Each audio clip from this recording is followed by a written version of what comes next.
ina soyna kadi ustugol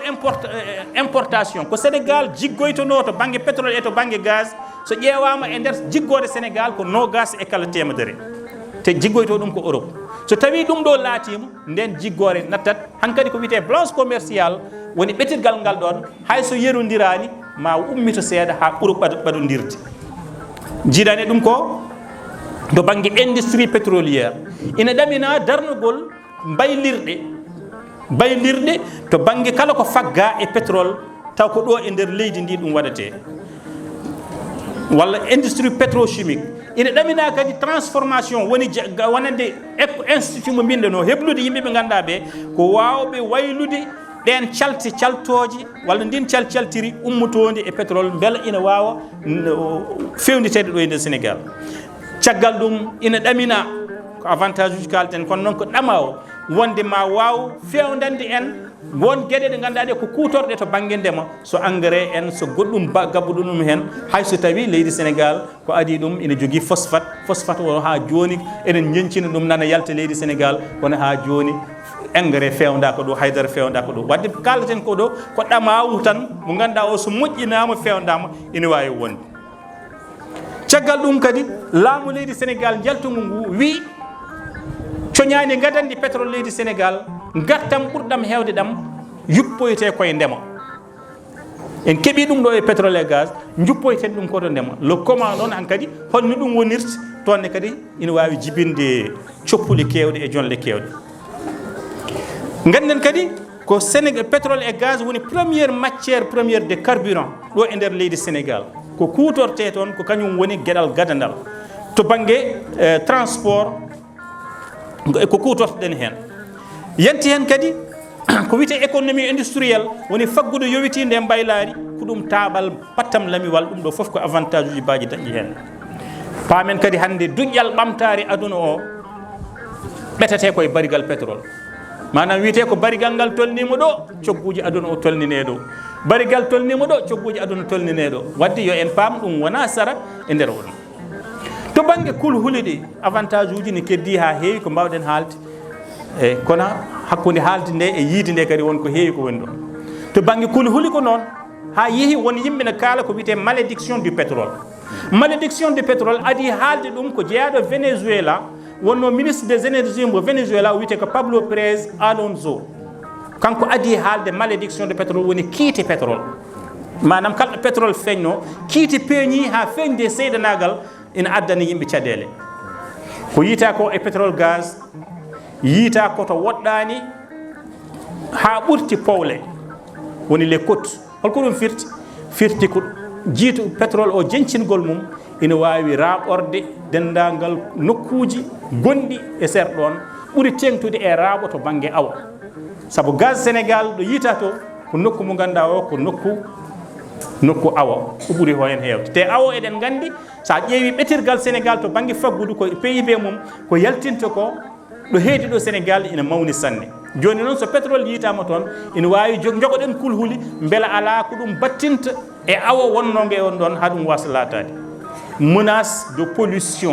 pollution mbe sikki oɗo firdinimi ɗum ko tunwere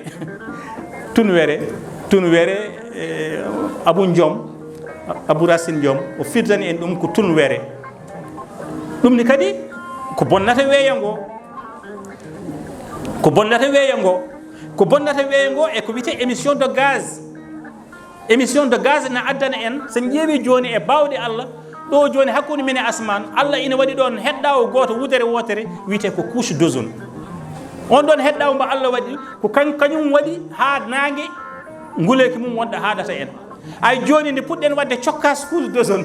e industrialisation ɓurtuɗo no yarini e nder windere nde cuurkiki ko ummoto e car rapide uji ko ummoto e auto ji ko ummoto e usine aji bonni hande ha natti wiide nungu ko ɗo fuɗɗoto ceeɗu ko ɗo fuɗɗoto a natti wiide hande yimɓe jettima ha won nokkuji ne wiye 50 degré wona Allah waɗi ɗum de jafade ko Allah waɗi kono noon ko neɗɗo sababu yimɓe cabobini ɗum kala ko Allah watno yo en gurde e weeyo ngo eɗen bonno ɗum joni kadi duttoɗen mbiyen yo en mbat kadi ko enen joɓira ɗum ɗon ko bonnuɗen wadde émission de gaz à effet de serre menace de pollution nan ɗon baisse de production des algues ɗum ko puɗi puɗoji e maaji kaɗɗe ɗum ne kadi gartam mum no wodno nattata wodde la marée noire hay goto wawa wiide pétrole o gaz o so ina yencine ko ɓuural tan woni hen manam en ngala ala caɗele gaz o suyata pétrole o suyata so suyi ne jibine ko wiye marée noire eɗen gandi marée noire kala ɗo wanno hol impact mum hol battane mum e nder nokkuji ɗi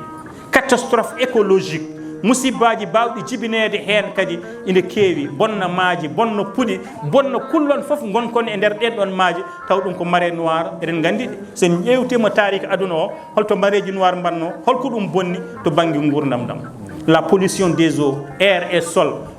tunwere e nder ko fofote ko tunwere e nder leydi ndemateni ndi tunwere e nder diƴƴe ɗe ñabbuli bonɗi jogorɗi feeñji taw ko pétrole et gaz addata ɗum hutorade en ma taw liɗɗi ɗi ganduɗa ɗi kuutorima ko ganduɗa ko ummi e pétrole et gaz taw ɗum ɗon moƴƴani e gurdam men e ko way noon ñabbuli nguru haalama hen ha e ko wiyete ñabbuli cancer kalama hen pétrole et gaz kala to feeñi bonande feeñi ɗon mataw ko ɗum waɗi eɓe mbiya malédiction kono noon bonande nde fawi kay koye fannu kadi no kutorortoɗen pétrole et gaz o buuña feeñat ɗon la corruption feeñat ɗon kala ɗo feeñno buuña corruption ɓurata heewde ɗon kala ɗo feeñno leydi nde feeñno ñamade ɓeydoto saabu kala ko namdeɗa tottete tawde kay aɗa jogui pétrole et gaz garantie woodi kala ko namdiɗa tottete ɗum waɗi ñamade Sénégal hannde en jara yo Allah suuri en wonno kala ko namdeɗen en tottete saabu eɓe gandi ɗum ɗo han kadi eɓe jogui toɓe pawi ɓe jogui toɓe pawi en gaga ɗum ni basal tawaɓe ɓe yitamo teskama wonde e nder aduna o ɓuuri tengtude nder Afrique kala ɗo pétrole et gaz yiita ɗon ɗon nokku ɓurɓe wasde ɓe e ɓurɓe tampude ɓe ko ɗon tawate ko gonga noon Sénégal etima jangitade alluwal africayankewa ngal wiide ina lelna won kuule kono eɗen gandi kadi hakkude kuule lelnetede ɗe e baɗagol ngol ko goɗɗum saabu ko ɓuuri ko en hewde hay so laamu lelni kuule enen Sénégal naaɓe totteteɓe yo en pewdu ɓe ko enen gadoto bonnude hen sahaji hay tuuba koye ɓurata en wawde fewnude ƴeewe tan entreprise aji totteteɗi golle yo ngol ummiɗi caggal leydi ɗi ɓuuri wawde fewnude e entreprise aji Sénégal ɗi kala mo tottaɗe hen ƴeewata koko dañi hen wadde hakkunde ko Sénégal jangiti ko hallelni ɗeɗo kuuli foof e laatogol mum won ko heewi woni ɗon ñamade ɓeydoto basal tawaɓe haare hakkunde leyɗele ɓen gandi won pétrole et gaz aɓe yitanoma hakkunde Sénégal e Guinée Bissau eɗen gandi hol caɗele gonɗe ɗon ha tan ko masala ha gurdam e gurdigu addani en ha en dañani caɗele ko ɗum waɗi ni belamma men mawɗo en leyɗele ɗiɗi ɗe Macky Sall e Gazouani holno jaɓiri sifodirde ha leydi fof yo jogo 50% tan muɓɓen guiti hay so wonano ɗum Abdoul Aziz de wonno de Abdoul Aziz woni président Mauritanie moni fof yo nak 50% tan muɓɓen guiti hay so wonano ɗum ma tubakoɓe naat nder moni fof ne yiilo intérêt mum ɓe ndendina ɓe onon kay on poti heɓde ko ɓuuri ɗo ala onon kay ɗum ɗo ɓen muɓɓo guiti tan mbi 50% hay so tawi won opposition ngaji ɗi mbelaka ɗum ɗon kono kadi ko ɗum masala ha gurdigo ha ɗum wawlen jibru hakkude les compagnies kañumen hen sahaji jiiɓat kadi gadda jibru kala ɗo jibru waɗi fitina waɗi hankkadi jomumen guyko no wawi wonde ɗon buuña ne wawi wonde ɗon woni caɗele ɓuuri mawni kadi ko ƴetten yakare men foof tan pamen e pétrole et gaz jejjiten ndemo jejjiten aw jejjiten gaynako tan mbiyen tawde pétrole et gaz tawde après barrage ari hankkadi ubben ɓulli ubben jaali ubben oɗo pétrole et gaz ne ɓuuri wonde musiba foof ko wasa ko dañete ko ɗon wasa wattede e ɗum ko joguino calɗi tambiɗi gurdam men ko ndema awo e gaynako so ɗum waɗaka reversé toon ha en kuccite enen foof e pétrole et gaz tan so renaki ko ɗum bonnata ko ɓuuri ko hen hewde caggal ɗum ina wara ko wuuri e maaji ina wara ko wuuri e weeyo e taaride mum ina waɗa perturbé l'équilibre écologique jerodiral gongal e hakkude gurdigo fino Allah e ko tago Allah ngo ina waɗa perturbé ne natta hankadi yuɓɓude juɓɓodiral ina wasa wonde ɗon caggal ɗum les attentes démesurées sikkude tan tawde pétrole et gaz hankadi ari poɓɓen gamen lenggen ko jaam tan hankadi faya sen mbaɗi noon tan en ɗanoto ɗum hankadi jibino des tensions politiques et des tensions sociales jikkuji kesi garat kala ko ari kesum to banggue faggo kañum waɗata déterminé jikkuji nokku on ɗon hankkadi no joguiɗen hannde jikkuji WhatsApp jikkuji informatique ko noon janggo e jaam jogoytoɗen jikkuji pétrole e jikkuji gaz sabu ko ñumne ardat e jikkuji mum arde fof mum woto jejjiten kadi ina waɗi e nder aduna ko wiyete les choc pétrolier